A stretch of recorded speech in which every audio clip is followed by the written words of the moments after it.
Hello, and welcome to another episode of What's Up Missoula, where MCAT interviews representatives from local organizations. And today we have with us Jesse Geddes, and he's with the Missoula Trap and Skeet. Is that the Trap and Skeet Club? Trap and Skeet Club, yes. Okay, and welcome to the show, Jesse. Thank you. So I didn't even realize we had a Trap and Skeet Club here. How many members do you have? Somewhere over 600. Okay, that's a lot. That is a lot. Yeah.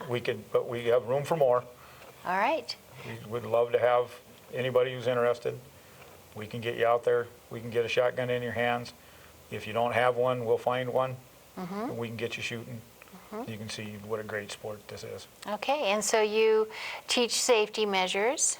Safety is the most important thing. We've been at our location since 1962, and we've never had a gun-related incident out there. And when you walk in, if you're a first-time shooter and never shot before, or even someone who's just come here, you're going to get a safety lecture from one of our either board members, or you're going to discuss keeping the gun pointed in the safe direction, keep your hand off the trigger, don't load the gun until you're on the pad, you know, pay attention, you know, every gun is always loaded.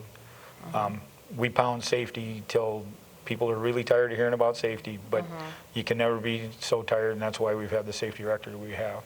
And where is it? We're out by the Y, out just across the street from the old Go West Drive-In. If you take the old mill road like you're going to go to the pulp mill from the Y, we'll be on the right-hand side. You can't miss us. It's 120 acres. It's got 18 trap fields, 5 skeet fields. You know it's a gun club when you see us. Okay, and it has a fence behind it so that nobody will walk in while somebody's shooting. We're fenced. Just recently we had a new, we got a grant from the Fish, Wildlife, and Parks to put up an actual 8-foot tall security fence around the back side of us. But and then we're planning on putting it across the front also to stop the liability. But it's always been pretty well marked that it is a gun club. And nobody lived on that side, but Missoula's growing and they're headed that way. So we try to, you know, make sure that everybody knows, you know, where we're at. You can usually hear the guns going. And if it happens that somebody does walk out there, we have usually a range safety officer who's on duty, you know, to get everybody stopped shooting. If somebody happens to be walking Yeah, by. it's never, you know, I've been there since '96 and I've never seen it happen, so. All right. And so what are your hours? Well, we're really limited because we are an all-volunteer club. We are open from 12 to 4 on Sundays for open shooting, and that's going to be both traps, or all 3 phases, trap, skeet, and sporting clays. We have our leagues, which are our big thing. You know, we shoot teamed leagues, and that would be, trap would be on Tuesday nights, sporting clays is on Wednesday nights. What time at night? Usually they start right around 5 o'clock, and then skeet's the Thursday nights. And then the winter leagues are starting, so if you're looking to get on a team, the winter league is just finishing up. We got 1 more week in it, and then the spring league will start March 17th. Will be trap, and then the 19th and 20th will be sporting clays and skeet, and come out about 5 o'clock. We don't care if you've never shot before. Every team, we have a 5-man team on each of them, and every team has to have a new shooter on it. So Oh, really? that's how we grow our club. Oh, wow. I go out and I recruit a new shooter. I bring you out there. You're on my team with, say, 3 or 4 other experienced shooters.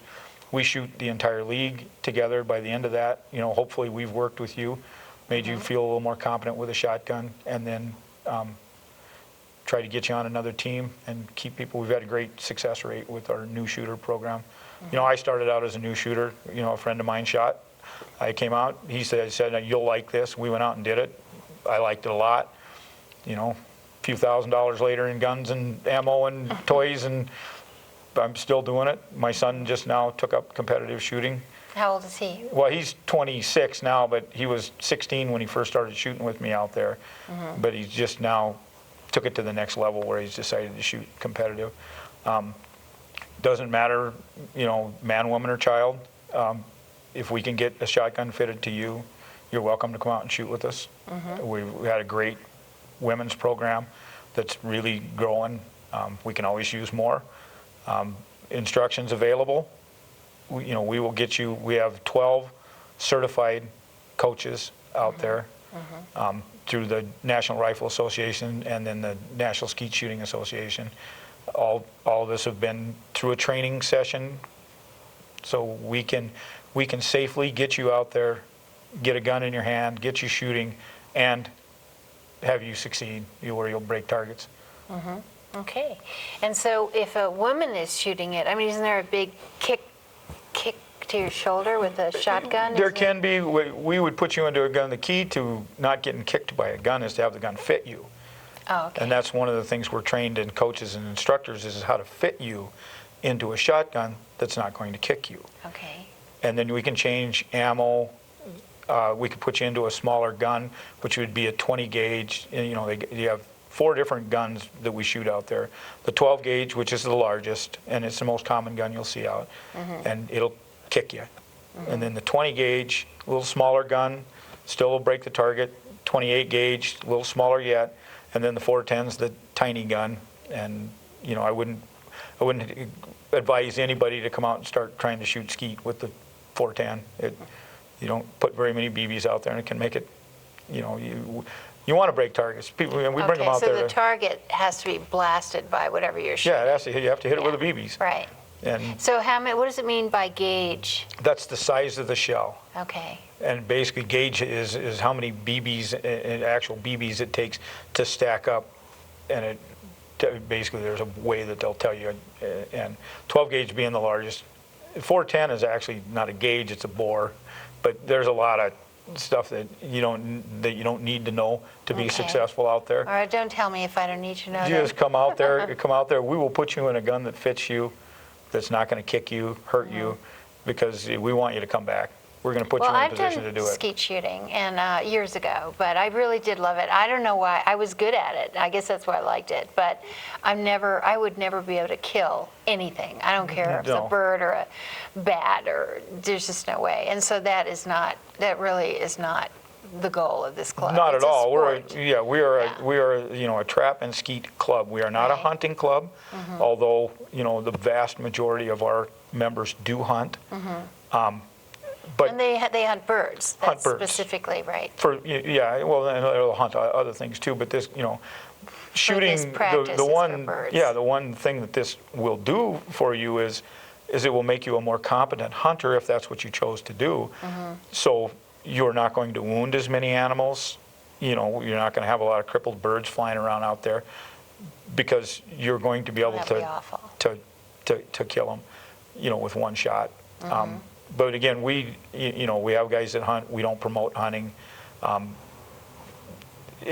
goal is to have you come out and shoot trap or skeet, be competent at it, have fun, join us. When we have our Christmas parties or our St. Patrick's Day parties, or we do a lot of social type things to make shooting fun. We want people to know and understand how to handle a shotgun in a safe and competent manner, and be able to step out on a skeet field or a trap field, break targets, and have fun. And my ultimate goal is to get you shooting in competitions with us when we travel around the state and around the Northwest.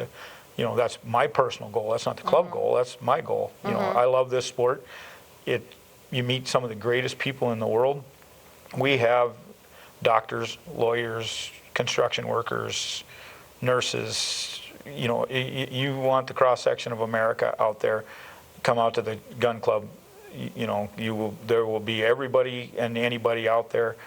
And once you step onto that skeet field, you're all pretty much equal until you get done. Now, do you wear something over your ears so you don't break your eardrums? You're required by club rule for both eye and hearing protection. Oh, really? Oh, you have to wear glasses, you must wear goggles? Well, safety glasses or shooting glasses. Oh, okay. But regular glasses will work, anything. Because of the presentation of some of the targets, pieces can fly at you, and BBs can bounce off of the targets and come back. But by club rule, you're required to wear both hearing and eye protection, and even the referees or anybody in or around it's got to have hearing or eye protection. So now when you say the targets, tell us about skeet shooting. What's skeet shooting? Tell us about it. Like you're standing over here And there's Skeet was originally invented in the United States in 1915. So it's an American sport. It is an American the skeet sport. Part of this Yeah. venture. And originally it was called around the clock. They had a machine in the middle, and the shooter would go all the way around and shoot different presentations. And then over time, they ran into a bit of a problem with neighbors, and there was a chicken farm that came in there, so they had to cut it in half. Where was this? In Massachusetts, in Andover, Massachusetts. So they cut it in half, which is a form we have now. It's a 180-degree arc. So it's an arc like this, and Right. you stand here, and then you move You here. move around you move here, to and 8 you different move here. stations. Right, and they're shooting this way and this way. Right, you have a so high your house and practice a- will be, at first it'll be this way. And Yeah, then you're going to the have next one station- straightaway, and then as you go across, you're going to get a little more gun movement on it. And the reason they decided to go to this rather than trap tends to throw the targets. And trap shooting was the original sport that Yeah. was developed in Europe It or was somewhere. back, yeah, I want to say it was developed in Europe. Yeah, a long time ago. And the target would go pretty much away from you. Because the trap would be, trap shooting is like you're standing there and it's coming from the ground somewhere near you. In front of you, 16 yards In front of you, Right. and it's going that Going way. away. In different directions. You It has don't an know which oscillator, right. direction.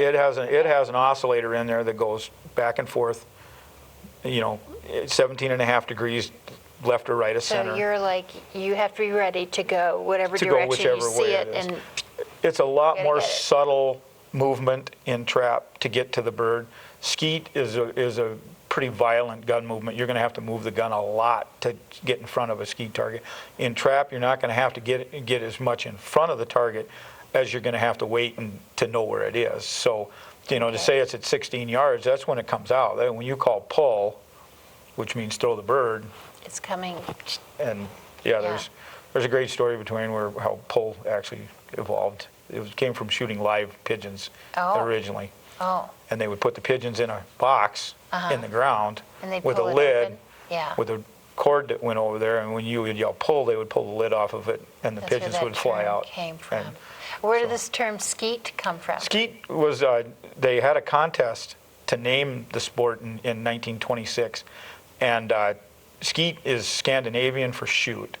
And and actually a lady from Montana, Gertrude Hurlburt from Dayton, Montana, won the contest and said, so skeet means shoot, so we always joke that when you say I'm going to go shoot skeet, You just you just said shoot, said it shoot. twice, right? So And we just had, we won, the American team won in the Olympics we had in China. We this yeah, last actually time. we won 2 gold medals and I think a silver. The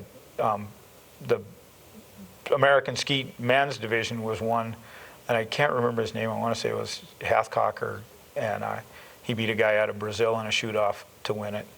Wow. And that's not that we've had a little bit of success in trap and skeet in the Olympics, but not as much as we probably should, being especially skeet, being as we invented the sport. Right. But it's to be a competitive international level skeet shooter takes an incredible amount of dedication. To you're talking about a game that's won with perfect scores.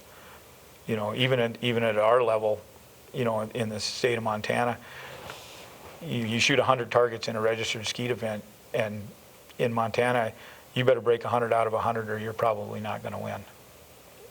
Wow. I mean, fortunately we have classes which take care of that. Yeah. You have all your different classes which will take you down. But again, we're looking to get you out to, you don't have to be a competitive skeet shooter. You don't have to break 100 out of 100. You go out, and the most fun that I ever have as a coach is the first time somebody breaks a target, because they get pretty excited about it. Yeah. They break a target that I've broke 1 million times in my career, and it's a big deal to them. It's, they're excited about it. The women's clinic we had 28 women come to it. 21 of those women had never touched a shotgun in their life. They didn't, and fortunately we had great club members out there, and I had them bring in, and they loaned us shotguns So we got each woman her own shotgun, got them fitted up, took them out there, and they had a ball. You know, they were funny. I would personally rather coach women than men, because women will actually listen to you. Men have hunted before. They know everything there is to know about shooting a shotgun. You know, I can't tell them anything, but, you know, the women will generally listen to what you have to say, process it. They ask a million questions, you know, most of them all good. Most of them stuff that guys don't think about. You know, they want to know, you know, they want to know why. Why do you want me to do this? Why do I need to move the gun like this? And you need to be able to come up with an answer It's for a 'em. moving target. It's a real sport. And you were saying earlier about how, you know, it's not necessarily big on being a spectator sport. It's more, it's really hard to just stand there and root for your buddy for an hour and a It's half hard. watching them shoot. It's hard. It's a participatory sport. For sure, It yeah. is. That's the joy We always in say it. it's, you know, watching around 100 targets of Skeet's like watching paint dry. It's, Yeah. But if you're doing it yourself, if you're out there doing it, which is what I would say, get involved. You know, come out and do it. You it's know. very exciting to hit the target. I know that It is feeling, yeah. really, you know, and it's exciting to do well. It's really exciting. You know, they have traditions, and you know, when you break your first 25, which means you ran the entire round, you didn't miss any targets. Wow. We shoot your hat. You do? Yeah. We let you take it throw off. your hat in the air and people shoot and your we hat? shoot it, yeah. Okay. And so then you have your trophy that shows you Yeah. ran your first 25, and you also do it at the end when you run your first 100 straight. They'll shoot your hat, and it's you know, it's as exciting to us that have been doing it for a while to watch somebody that, you know, maybe you coached or helped, and they ran their first 25 or ran their first 100. You know, the first 25 is always big. That's, you know, that's a big step in a shooter's career, is because then you know you can do it, and everybody can do it. There's, you know, I haven't met anybody that I've ever coached that you finally just walk up and say, wow, you know, badminton's a really good sport. You should think about it. You know, everybody can do this. You know, men and women compete on the exact same playing field. They do have divisions for women, but you know what? When it comes right down to the championship or the league title or anything like that, one of the women's teams we had 5 women that went through the clinic that formed their own team, and they were competitive. You know, we set our leagues up. Leagues are our big thing. That's where we get our members. That's where we get our involvement. We have, I want to say, 36 trap teams, and that's 5 members on each team. This year we have 16 skeet teams, you know, 5 members to a team, and we have it handicapped. So the way you get handicapped is we're going to take your average, and let's say you're on a team of 5 women, and you're only breaking 5 targets each. That's 25, and you're shooting against my team, and we don't miss very often. And out of 125 targets, we're breaking 120 of them. We're going to set a handicap up that says, you know what, we're going to have to beat you by, you know, 100 targets, or you win. It's like golf. It's like Same golf. thing, yeah. So like you were golf. talking about how there were these different sports that evolved into this, and at one time, or do they still have that sport where you move around instead of? You're talking about like a golf course. Oh, Do they sporting still have clays. that? Sporting Oh, sure, clays. Tell absolutely. me about that. What's that Well, about? sporting clays is. And we don't have that here in Missoula. We don't have a walk course in Missoula. We have a 5-stand course at And the this gun has club. been over here since when did you say that they developed this club? 62, 63. Wow. So Is it's when we very- moved from. We actually were at the fairgrounds before that, and they got moved out there. Sporting clays is probably the most realistic hunting one, because the targets are going to come from all over.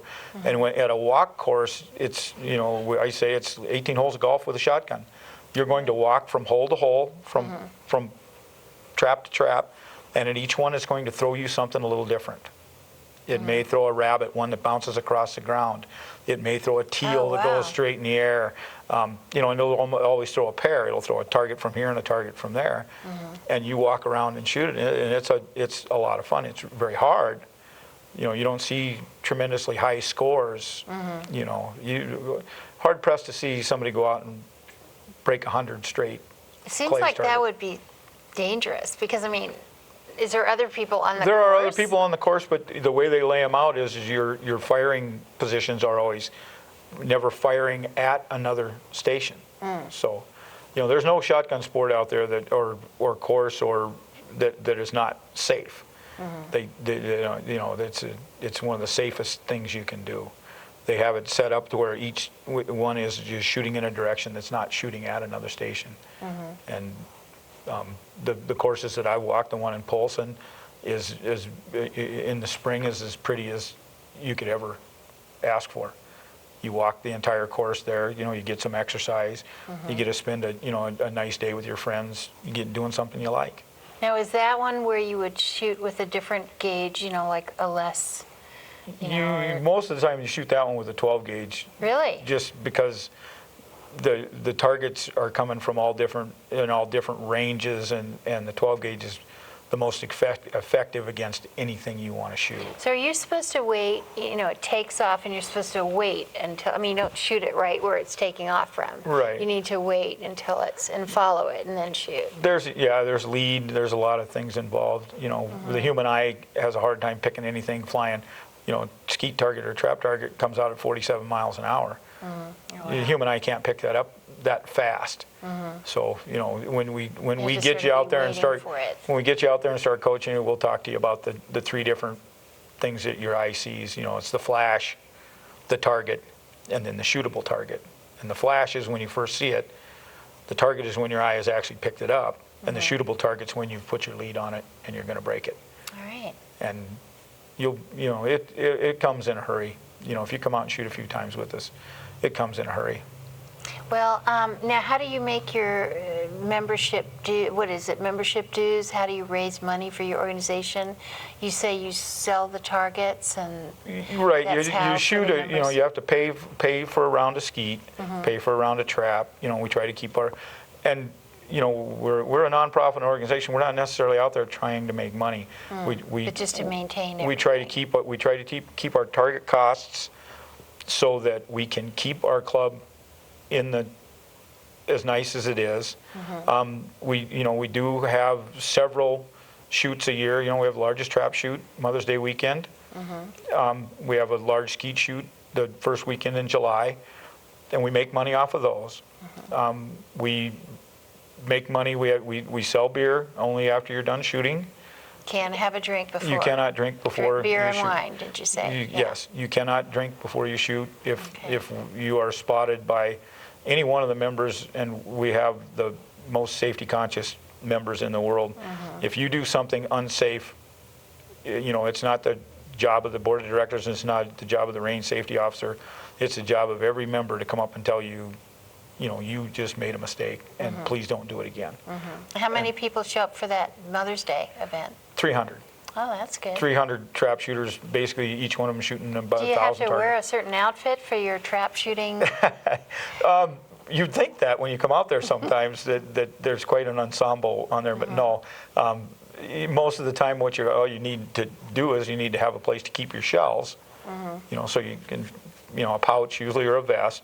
But, you see people shoot in anything from work boots to cowboy boots to shorts and flip-flops.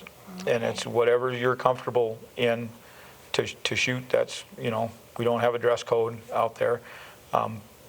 It's just basically you need a place to keep your shells and your eye and ear protection, and that's your ensemble. After that, it's your imagination. We have them shoot in Hawaiian shirts. You can spend a lot of money on shooting equipment. Well, I just love the tradition of it and sort of all the rules that are good rules to sort of For teach sure. us, even no matter what age we are. I mean, it's good to understand, control and precision. But I know that growing up, my family was always involved in all these things that had to do with eye-hand coordination. Sure. And that was part of it, was the skeet shooting and tennis and whatever. But it still serves me well. I have really good Absolutely. If we can get you out there coordination, shooting, and kids, it's not a bad thing to learn that in whatever way you can. And to learn, when we get younger shooters out there, 12, 14, 16. Usually you see them around 16 or so when they actually start shooting. It's good to teach them that, first off, you are a child shooting a man's sport. Yeah. So we need you to act like an adult. Exactly. And, we've had some great junior shooters. We've had them that's placed at the junior world. We've had some great young shooters. And when they, when it all comes down to it, they come away, I think, a better person. They understand, etiquette. They understand, be quiet when somebody else is shooting. They understand, a lot of things, a lot of life skills. They understand winning with class, losing with class. They understand the excitement of a well-done round and the disappointment of a not so well-done round. Exactly. Well, and respecting guns and gun safety and taking away the mystique about guns. And so For sure. I think it's wonderful that you're doing this. And well, I've really enjoyed talking to you. It's been great. And I'll have to come out there and You need to. give a little try. You have my number. Okay. You have no excuse. All right. Well, I don't have a gun, and I don't ever want to have a gun. So That's if not I an can excuse. borrow a gun, maybe We can I get you would, into a but- gun. All right. Great. All right. Thanks so much, Jesse. Thank you. You take care. All right.